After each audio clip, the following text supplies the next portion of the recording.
Yung mapula, parang dugo po na lumalabas sa mukha.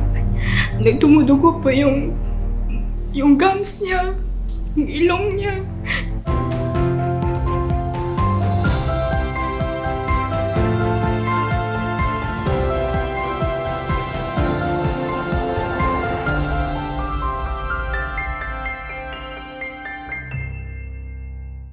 Hello, I'm Maris Digara, mama po ni Althea Marie Digara Casas. Taga Duhali, Davao del Norte po kami. Bago po nag-start yung sakit niya, may nakita po kaming mga pasa-pasa po sa kanya. Dito po sa legs at saka dito po rin sa kamay niya. Madami po yun. Mga 3 weeks, observe lang po namin yun. Tapos meron po kong napansin na parang singaw po dito sa labi niya. Yung mapula, parang dugo po na lumalabas sa mukha. Pagkatapos nun, nagpa-check up po kami. Iba na yung nakikita nila. Lumabas po yung result po. Ang baba daw ng hemoglobin, pati yung platelet, white blood cells. Sa sobrang baba po nun, nagtumudugo po yung gums niya, yung ilong niya. Sabi ko, bakit? Sa anak ko po. Kailangan daw nilang kumuha ng bone marrow sample dito sa likod niya. Naisip ko, kung gaano po yung kasakit. Sabi ng doktor, hindi po daw nagre-response yung sample ng bone marrow niya. Umabot po na din po sa time na nagkuhan po yung platelet niya. 2 mata niya is dumugo na rin po. Sabi ko, mamamatay na ba anak ko? Sabi ko, Lord, wag mo na. Ang dami ko pa kasing plano para sa kanya. Kung pwede lang po, Lord, humirap pa ng isa pang buhay. Nagawin ko po kahit kalahati ng buhay ko, ibigay ko po sa kanya. Nung time na kasi na yun, wala pong available na blood platelet. 9 bags yung kailangan niya. Hindi na po siya nakakain ng kanin. Sabaw-sabaw lang. Yung prutas niya naka-blood na rin po. Kasi bawal pa sa kanya yung matitigas na pagkain. Puro lang po gatas yung laman ng tiyan niya. Sabi niya, Mama, nagugutom na ako. Paano ko ba ibigay yung pagkain na gusto mo? Hindi naman pwede. Para sa isang ina po na nakikita mo, nahihirapan yung anak mo.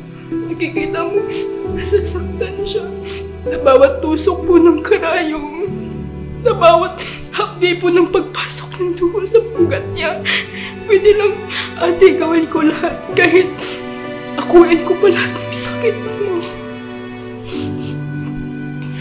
Para lang sa'yo.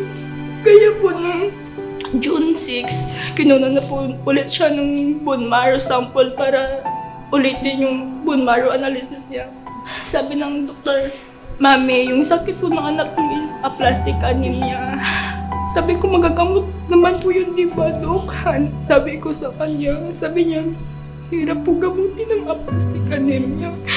Kasi kung walang bone marrow transplant, hindi mo yun magagawa. Kailangan po niyong mag-ipon ng 1.5 to 2 million po para sa bone marrow transplant.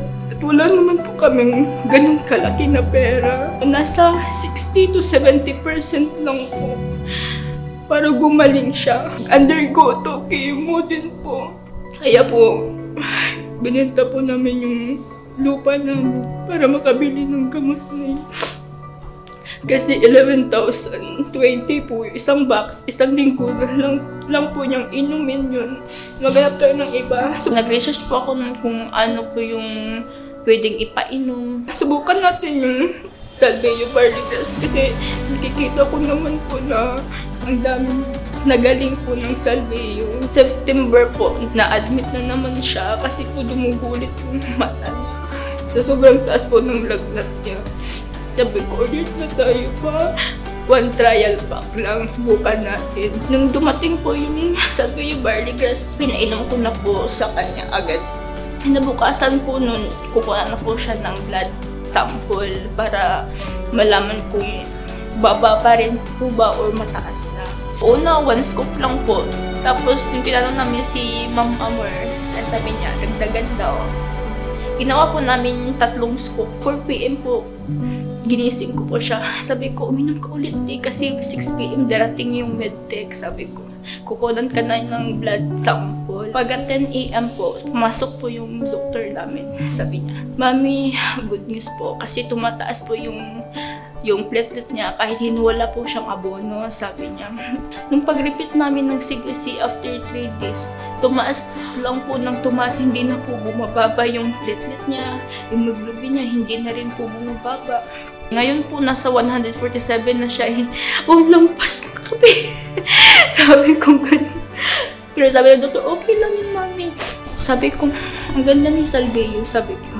Tuloy-tuloy natin ito.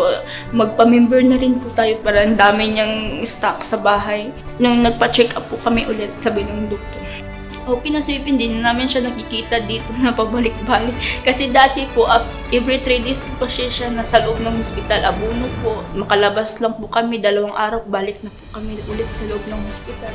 Napakahirap, umiiyakin siya. Ayaw na niya makakita ng nurse. Sabi niya, tutusok ka na naman ako yung mama. Sabi niya gano'n. Sabi ko sa kanya, sige, uminom ka ng maraming Salveyo para hindi ka na bumalik doon. Sawa po ng Diyos, 9 months na rin po. Ngayon po, hindi na po kami pabalik-balik sa hospital. Tumas na rin po yung platelet niya. 4 na lang yung kulang para maging normal siya. Kuha na, hapit na yun. Kunti na lang. More Salveyo pa. Nagpapasalamat po ako kay Salveyo at kay God na gumaling po si baby po. Kaya sabi ko, sana hindi magkapatotoo yung sinabi ng doktor na lifetime siyang magkaganito. Kasi ang hirap po makikita mo pabalik-balik ang anak mo sa loob ng hospital. Kaya laking tulong po ni Salveyo po sa amin. Laking pasasalamat po namin doon kay Salveyo. Sa pagkakaigat po.